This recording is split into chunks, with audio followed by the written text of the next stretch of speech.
Hello student, easy to learn classes में आपका स्वागत है।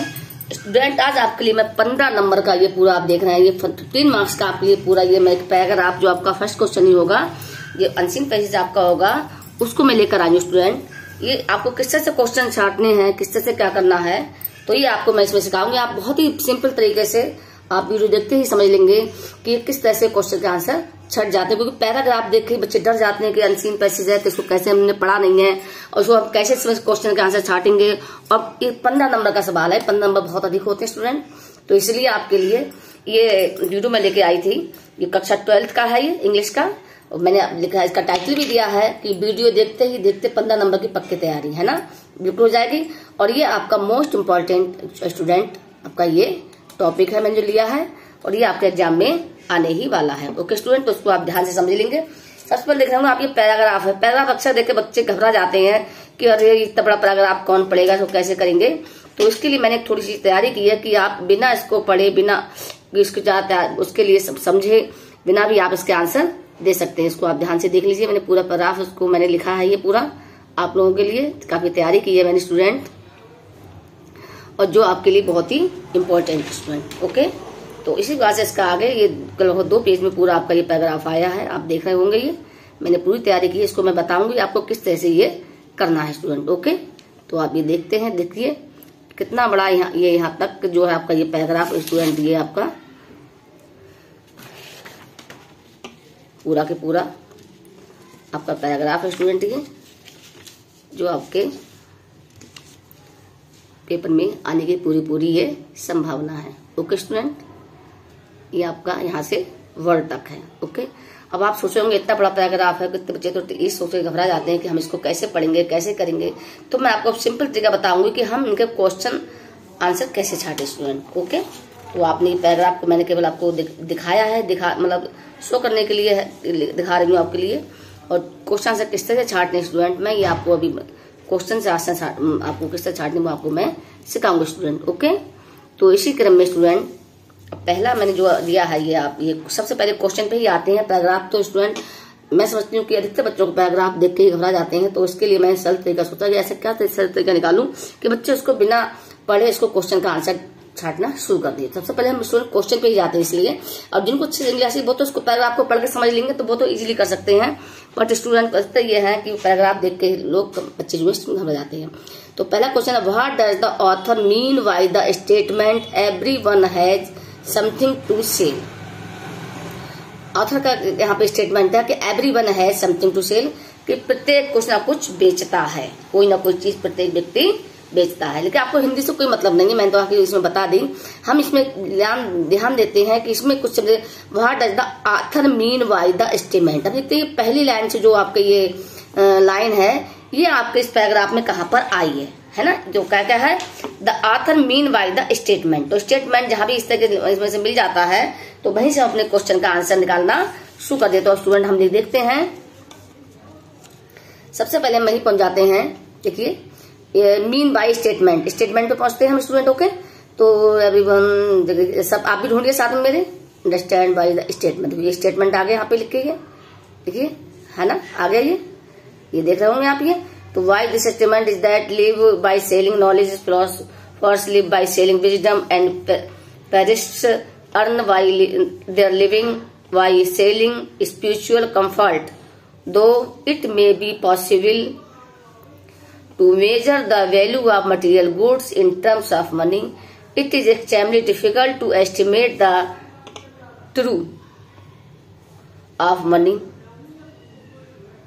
तो आप ये देख रहे होंगे, आप इसको यहाँ तक इसको लिख लीजिए, यहाँ पे, यहाँ से इसका आंसर इसका क्लियर होता है, जो कि मैंने भी स्वयं भी लिखा है। मैंने आपको इसका मैं आपको बता रही हूँ कि ये यहाँ से क्या लिखिए आप, बाय दिस स्टेटमेंट। मैंने आपको बताया क्वेश्चन जहां से क्वेश्चन स्टार्ट होता है, आप देख रहे हैं the author mean by the statement, तो बाय द स्टेटमेंट आप देख रहे हैं। तो हमने इसमें ढूंढा पैराग्राफ में कि ये लाइन कहाँ पे, तो बाय दिस स्टेटमेंट है ना ये, तो उसको हम लिखना शुरू करते हैं। ओके, बाय दिस स्टेटमेंट से लेके जब जहां भी इसका फुल स्टॉप है, बाय दिस स्टेटमेंट से लेके जहां भी ये फुल स्टॉप है कंफर्ट तक है, तो हम बाय दिस स्टेटमेंट से लेके हम कंफर्ट तक यहाँ पे इसको लिख लेते हैं, तो हमारा पहले का आंसर ये हो जाएगा स्टूडेंट। ओके, तो सबसे पहले स्टूडेंट हम यहाँ लिखेंगे क्वेश्चन नंबर हमारा 1 है ना स्टूडेंट। तो यहाँ पे हम पहले बता चुके हैं कि सबसे पहले हमें पूरा नहीं लिखना है ये इतना डिटेल सारी। क्वेश्चन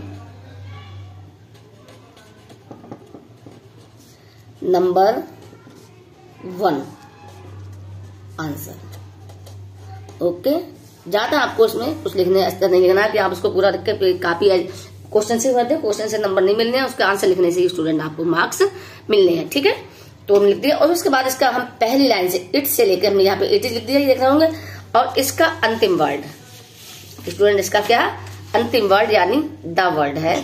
यहाँ पे मैंने इसको फ्रीडम तक लिखा था पहले, लेकिन यहाँ पे जो अंतिम वर्ड है आपका यहाँ पे क्या स्टूडेंट, ये द वर्ड फ्रीडम, इसके बाद है द, यहाँ तक करा करके मैंने पूरा ये पैराग्राफ द वर्ड तक का लिया है। तो आप भी द वर्ड तक यानी फ्रीडम से लेके और ये लास्ट आपका है द वर्ड, तो द वर्ड तक आप इसके लिए लिख लेंगे। अब इसके बाद स्टूडेंट हम क्या करेंगे, क्वेश्चन का आंसर की तैयारी करते हैं। तो क्वेश्चन नंबर जो 1 था, ये आप ये देख रहे हैं क्वेश्चन नंबर ये 1 है, तो हम लिखेंगे आंसर 1। ज्यादा डिटेल उसको क्वेश्चन को नहीं उतारना है, हम लिखेंगे आंसर 1। और जैसा कि मैंने बताया था आपका कि वाई दिस स्टेटमेंट से लेके जो पहला फुल स्टॉप होगा यानी कंफर्ट है वहां तक इसको लिखेंगे। तो देखिए वही है, why this statement teachers live by selling knowledge, philosophers live by selling wisdom and rest earn their living by selling spiritual comfort. तो आगे हो गए सेलिंग, देखिए statement teacher live by selling knowledge, philosophers live by selling wisdom and rest earn their living by selling spiritual comfort. आ गया, तो आपका ये पहला आंसर आ गया। और ये स्टूडेंट ये आपके आप देख रहे होंगे 4 नंबर के 3 क्वेश्चन है, 4 नंबर के आप कितने क्वेश्चन है, ये 4 क्वेश्चन 3 नंबर के स्टूडेंट जो मैंने आप लिखे, जो आपका एक ये हो गया 1 2 3 4, ये 4 जो प्रश्न है आपके कितने नंबर के स्टूडेंट, ये आपके 4 नंबर के, सॉरी 3 नंबर के हैं, है ना। तो 3 चौक 12, 3 चौक 12, ये आपको इस तरह से नंबर मिल जाएंगे। और आपने ऐसा आंसर लिख दिया तो स्टूडेंट आपके लिए यहाँ पे ये 3 नंबर आपको ये पक्के मिल गए, अगर आप इसको लिख देते हैं। कोई आपको उसको पढ़ा भी नहीं आपने, और आपने इजीली इसका आंसर छाट किया। ठीक है स्टूडेंट। सेकंड स्टूडेंट हमारा जो क्वेश्चन है, what is the difference between beggar and a tramp. Beggar और ट्रैम्प में क्या अंतर है, क्या डिफरेंस है। तो स्टूडेंट यहां भी हम देखते हैं कि बैगर और जो ट्रैम्प की बात हुई है वो हम उसके लिए उसके बारे में हमें अभी पैराग्राफ में देखते हैं। कभी कभी स्टूडेंट हम ये भी सोचना होता है कि कभी कभी जो होता है क्वेश्चन से भी हम आंसर लिखते हैं, क्वेश्चन से भी हम आंसर को लिखते हैं। तो अब सबसे पहले तो हम इसमें अपने देखेंगे कि कहाँ पर जो है इस लाइन में से, इस क्वेश्चन में से कहाँ से आ सकता है बिटवीन जो डिफरेंस यानी अंतर है बैगर और ट्रैम्प। ट्रैम्प कहते हैं स्टूडेंट जो आवारा लोग घूमते हैं, कुछ मिल गया तो कर लिया, कहीं भी सो गए, कहीं भी कुछ कर लिया, उसको ट्रैम्प बोलते हैं स्टूडेंट। ओके, और जो बैगर तो आप जानते हैं भिखारी बोलते हैं। तो इन दोनों में क्या अंतर है वो हम पैराग्राफ में थोड़ा, तो हम देखिए हम जब इंटर क्लासेस में पढ़ा तो थोड़ी सी हमें लेवल भी करनी पड़ेगी, थोड़ा समझना भी पड़ेगा, और कम से कम इंग्लिश में तो हिंदी में तो उसको मीनिंग हम समझ ही सकते हैं, जिसे लिखने में हमें सुविधा रहेगी। तो आप देखिए यहाँ पे ऐसा कुछ नहीं है, आप लिविंग, ये तो यहाँ तक आपने आंसर लिखा था, ये possible measure value of material goods in terms of money, it is extremely difficult to estimate the true value of the services which people perform for us. There are times when we will willingly give everything we possess to save. Meaning देख रही हूँ, difference देख रही हूँ student में, आप देख रहे होंगे। High for you are offering a precisely the same service. The condition of society are such that skills have to paid for in the same way of goods are paid for at a shop. Everyone for something to sell. आप लोग भी देखिएगा मेरे साथ में, मैं देख रही हूँ, आप भी देखिएगा। Tramp seems to be the only exception to this.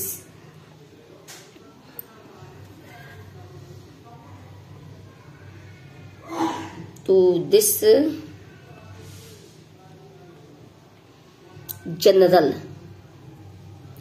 rule, they almost still themselves to human beings to abuse the pity of passage by what real tramp are not beggars.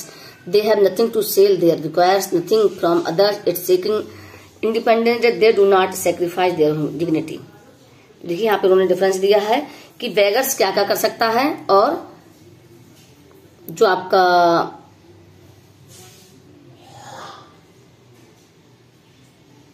Questions में है जो आपका actually tramp है, वो क्या क्या इन दोनों में अंतर है ना। तो उसमें देखते हैं हम, तो उसके लिए स्टूडेंट हम लिखते हैं, तो हम क्वेश्चन से यहाँ से ले लेते हैं, यहाँ से the difference between A bagger and a tramp. तो लिख लिया हमने इसको, the difference between A bagger and a tramp. Beggars almost. अब देखिए हम इसका क्वेश्चन से लिखते हैं कि उसमें क्या क्या डिफरेंस है। तो अब देखिए मैंने यहां से इसको लिया है, मैंने पहले बताया था कि आधा क्वेश्चन से होगा और आधा इसका प्रश्न यहां से होगा। Beggars almost see themself a human being to arouse the pity of passers से लेकर मैंने इंडिपेंडेंस। देखिए आप देखेंगे आप ये देयर ह्यूमन डिग्निटी, यहाँ पे दोनों का डिफरेंस ये आ रहा है। देखिए आप यहाँ से मैं लिखा है देयर ह्यूमन डिग्निटी। देखिए मैंने लिखा है ये beggars almost sell themselves as human beings to arouse the pity of passers by but real tramps. देखिए यहाँ बेगर्स का भी दिया है और ट्रैम्प्स का दिया है आर नॉट बेगर्स। बेगर जैसे नहीं होते हैं जो रियल ट्रैम्प्स, जो आवारा लोग होते हैं बेगर की तरह नहीं होते। बेगर्स तो होते हैं वो भीख मांगते हैं जाके, और बंदे होते हैं, लेकिन जो आवारा होते हैं वो कुछ भी काम करके अपना पेट भरण करते हैं, कहीं भी सो जाते हैं, ओपनली सो जाते हैं, कुछ भी मिल जाए वो करने लगते हैं, उनको उनको फ्रीडम होती है। देखिए भाई उनको they have nothing to sell and require nothing from others. उनको कोई सेल भी नहीं करते, ना ही उनसे अदर कोई उनको रिक्वायरमेंट उनकी होती है।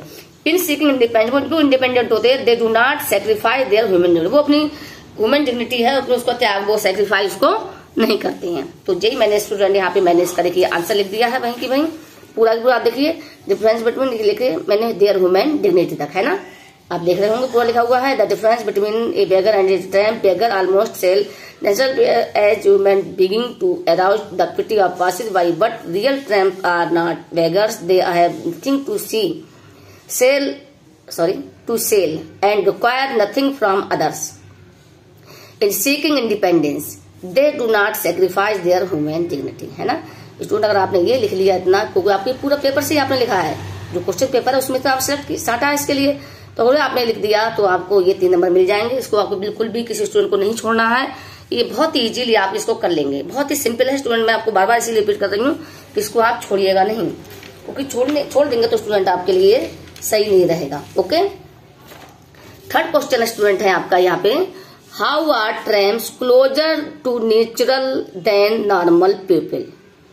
नॉर्मल पीपल से जो ट्रैम्प्स है वो नॉर्मल पीपल किस प्रकार से डिफरेंट, नेचर जो प्रकृति किस प्रकार से जो है वो कैसी होती है, नेचर के कितने करीब होती है, ठीक है। तो उसको भी हम देखते हैं, इसमें से tramps closer to nature than normal people. कभी कभी इसको हम देखते हैं जहां भी लाइन मिल जाती है आपके पैराग्राफ में, तो हम वहीं से उसका आंसर लिखना शुरू कर देते हैं स्टूडेंट। अभी देखिए थोड़ा सा हम ये भी देखेंगे कि जो कुछ क्वेश्चन ऐसे होते हैं क्रमबाज होते हैं। अभी एक्चुअली ये थर्ड क्वेश्चन ये बीच का है, तो इसका हो सकता है इसका आंसर देखो हमने ऊपर से, हालांकि हमें ऊपर से ही देखना है, लेकिन हम स्टूडेंट इसका आंसर हमें बीच में भी मिल सकता है, क्योंकि हमने ये 2 पैराग्राफ तो हमने ये देख लिए हैं और ये बीच का आंसर है। तो बीच वाले सबसे पहले तो हम इसको बीच वाले पैराग्राफ में ही देखेंगे। कभी कभी ये वैसे ऊपर भी होता है, लेकिन इसको हम बीच वाले पैराग्राफ में भी देखते हैं। ओके, अब यहाँ देखिए, यहाँ पे जो आंसर है मैंने बताया था क्लोजर, आपका मेन वर्ड इसमें है क्लोजर। आपको ये ध्यान देना है कि क्लोजर कहाँ पर लिखा हुआ है। ओके, देखिए, he may never too sure where is next meal coming but is free from the thousands of necessities which afflicts their people. His new material presence make it possible for him to move from place to place with ease by having to sleep in the open. ये sleep open सो जाते हैं। He gets for closer to the world। एक closer आगे यहाँ पे देखिए, मैंने पहले बताया था आपके लिए, तो वहीं से आप इसको लिखना सोच सकते हैं। आपको by having to sleep in the open यहाँ से स्टार्ट है ये, तो उसको यहाँ से लिख लीजिए आप, यहाँ से लेके, और स्टूडेंट इसको हम लिखते हैं एलाइव। वो कहाँ तक किस प्रकार से, देखिए ये पूरा सेंटेंस यहाँ देखिए, आपको वो फुल स्टॉप विराम नहीं ये है, लेकिन हम इसको यहाँ तक लिख लेंगे तो भी कोई इसकी हानि नहीं है।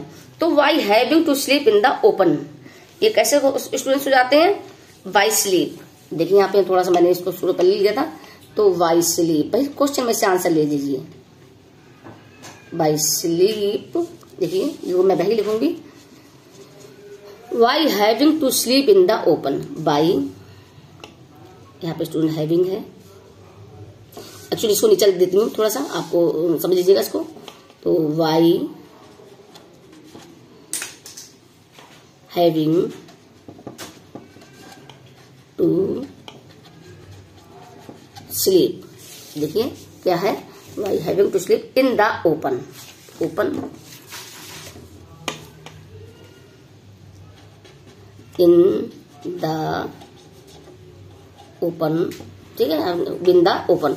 उसके बाद स्टूडेंट है क्या है, ही गेट्स फॉर, ही जो है टर्म्स के लिए कहा गया, तो यहाँ ही की जगह आप टर्म्स ले सकते हैं या उसको भी यूज करते हैं। He gets far closer to world of nature than most of us ever do. देखिए यहाँ से मैंने लिखा है इसको, तो ही गेट्स, मैं टर्म भी लिख सकते हैं आप इसके लिए उसके बाद, और आप इसका ही का भी यूज कर सकते हैं। देखिए by having to sleep in the open tramps, या वाई लिख सकते हैं, या he gets far closer to the world of nature than most of us ever do, he may hunt beg और steal occasionally to keep himself alive. Student यहाँ लिख रहे हैं आप इसको, तो यहाँ अगर आप इसको करते हैं तो आपको यहाँ 3 मार्क्स पूरे मिल जाएंगे अगर आप इसको इस तरह से करते हैं। देखा आपने, कुछ भी इससे हार्ड नहीं है, और अगर आप इसमें ये थोड़ा सा और बढ़ा भी देंगे तो भी आपको पूरे नंबर मिल जाएंगे, इसमें आपको कोई नंबर कटने वाले नहीं है। ऐसा नहीं है कि आपने लिखा आप उसको ये लाइन भी लिख देंगे, थोड़ा बढ़ा देंगे, बड़ा कर देंगे तो भी आपको यहाँ पूरे मार्क्स मिल जाएंगे स्टूडेंट। ओके, तो आपको ये देखना होगा, आपका 3rd नंबर कंप्लीट हो गया।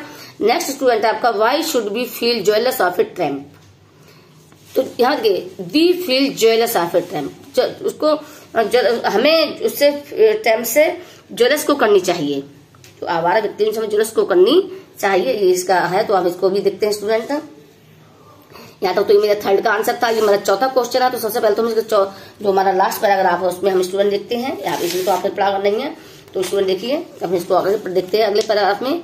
तो we often speak with contempt for tramps and put them in the same class as beggars, but how many of us can honestly say that we have not felt a little envious? मतलब envious means भी ईर्ष्या होता है, jealous माने भी ईर्ष्या होता है। बस यहाँ पर थोड़ा सा आपको ये ध्यान देना है कि यहाँ इन्होंने इसका सिनोनिम्स दे दिया है, यानी इसका समानार्थी शब्द यहाँ पे दे दिया है। तो हमें बस यही ध्यान देना है, बस थोड़ी सी देखिए हम जब पढ़ाई करें तो हमें इन चीजों पे भी ध्यान देना होगा कि हो सकता है उसका सिनोनिम्स ना दे दिया हो। तो देखिए आप their simple way of life and their freedom from any care in the world, है ना। थोड़ा सा तो आपको स्टूडेंट आपको देखना पड़ेगा। तो क्या है ये मीन्स, देखिए जेलस ट्रैम्प, जेलस को ट्रैम्प करते हैं, तो यहाँ पे जेलस का यूज हुआ। बाकी आपके पैराग्राफ में आप देखेंगे तो कहीं भी जेलस का प्रयोग नहीं हुआ है, इसको आप ध्यान से देख लीजिए। मैं आपको दिखाती हूँ कि कहीं भी आप देखेंगे तो कहीं भी जेलस का प्रयोग नहीं हुआ है। तो जेलस या उससे संबंधित जो सिनोनिम्स है उसका भी यूज कहीं भी नहीं हुआ है। आप ध्यान से देखेंगे पूरे पैराग्राफ को, आप अपने पढ़ेंगे तो आपको कहीं भी ये वाला ये आपको नहीं होगा, आप इसको ध्यान से देखिएगा।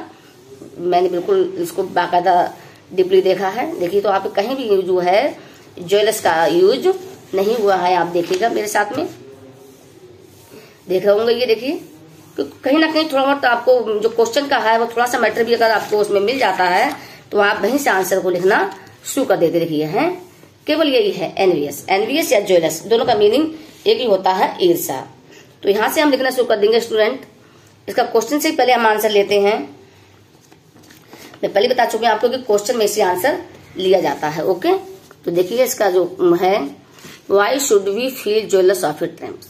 तो वी शुड फील, क्योंकि आप जानते हैं कि सब्जेक्ट के बाद जो हमारा ऑक्सिलरी वर्ब है इज आ रहे हैं, विल शुड डू डज आदि आते हैं। तो we should feel jealous of it tramps. तो अब इसका आंसर लिखते हैं स्टूडेंट हम इसी में देख के, we should feel jealous of it tramps. अब इसके बाद हम क्वेश्चन में पहुंचते हैं स्टूडेंट, जो आपका मैंने इसमें जो आपका इसमें से अभी मैं बता रही थी आप लोगों के लिए कि जो आपका कहाँ पे इसका है मीनिंग।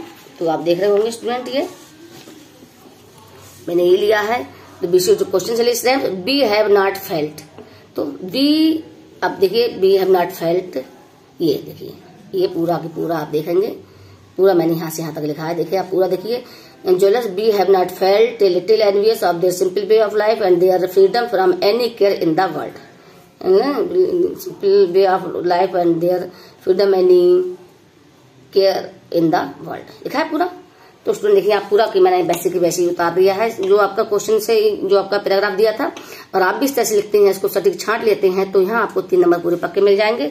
और मैं वही बार बार करूँ, इसको आपको बिल्कुल भी छोड़ना नहीं है स्टूडेंट। आप देख लीजिए, ध्यान से देख लीजिए स्टूडेंट, मैंने इसको बहुत ज्यादा समझा के आपको समझा रही हूँ और बता रही हूँ किस तरह से आपको ये छोड़ना नहीं है, आपको इसको ठीक प्रकार से करना है। ओके स्टूडेंट, देख लीजिए आप ये लिखा। अब नेक्स्ट क्वेश्चन से स्टूडेंट हमारा है, अब देखेंगे इसमें नेक्स्ट हमारा जो प्रश्न है स्टूडेंट, जो नंबर 5, मैंने आंसर नंबर 5 का ये लिख दिया, नंबर 4 का ये आ गया हमारा, आपका आप देख रहे होंगे, है ना।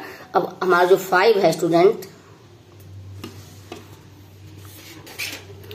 which word in paragraph 2 mean the same as feel aggrieved about। तो हमें इसको सेकंड पैराग्राफ में स्टूडेंट इसके लिए हमें देखना है कि फील एग्रीड अबाउट का क्या मीनिंग। एग्रीड अबाउट माने व्यथित महसूस होना, फील मानो होना, फील महसूस होना, एग्रीड माने व्यथित। तो मैं इसका जो है सेकंड पैराग्राफ आप देख रहे हैं, पैराग्राफ सेकंड, तो इसका आंसर हम सेकंड पैराग्राफ में ही देखेंगे। उसका मेरा सेकंड पैराग्राफ में ही मिलेगा, इसका अर्थ मिलता, इसका सेम अर्थ इसका।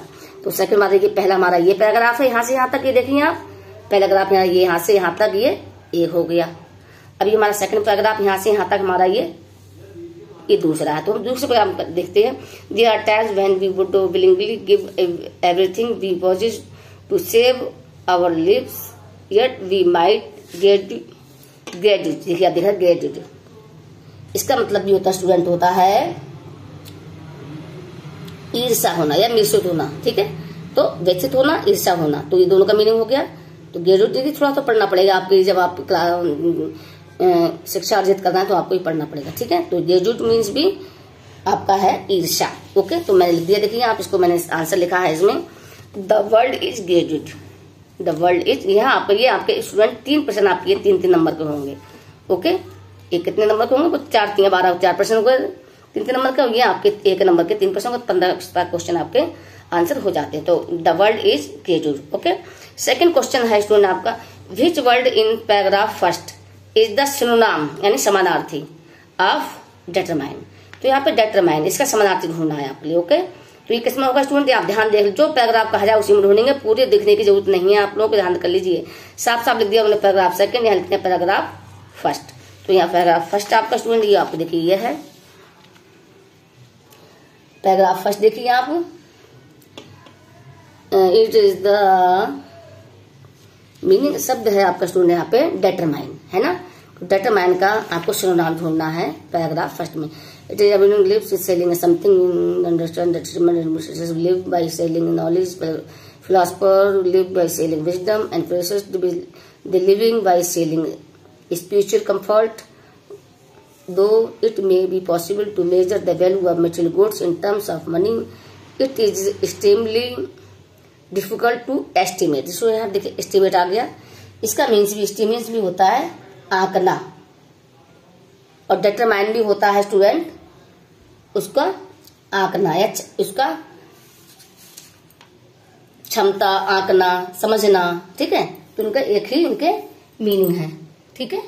तो डिटरमाइन भी निश्चित होना, तो उसका मतलब भी आंकना होता है, और एस्टिमेट मीन्स भी आंकना होता है, और आपका जो डिटरमाइन भी है इसका भी दृढ़ निश्चय या आंकना ही होता है, ठीक है। तो डिटरमाइन का मैंने इसका आंसर यहाँ लिख दिया है एस्टिमेट। उसकी आपकी जो आपके पहले पैराग्राफ में था स्टूडेंट, आप देख रहे हैं ये एस्टिमेट, तो मैंने इसका मीनिंग यहाँ पे लिख दिया कि सेकंड क्वेश्चन नंबर 6 का एस्टिमेट आप देख रहे होंगे, ये आप करते हैं तो यहाँ भी आपको इसमें 3 नंबर, आपको ये 1 नंबर मिल जाएगा पूरा आपको। नंबर 7 है क्वेश्चन है student, which word is paragraph 3। देखिए पैराग्राफ यहाँ पे अब 3rd आ गया आपका, ध्यान देख लीजिए। इज द एंटीनाम, जहाँ एंटीनाम यानी विलोम लिखना है आपके लिए, ऑफ अनकॉन्शियसली।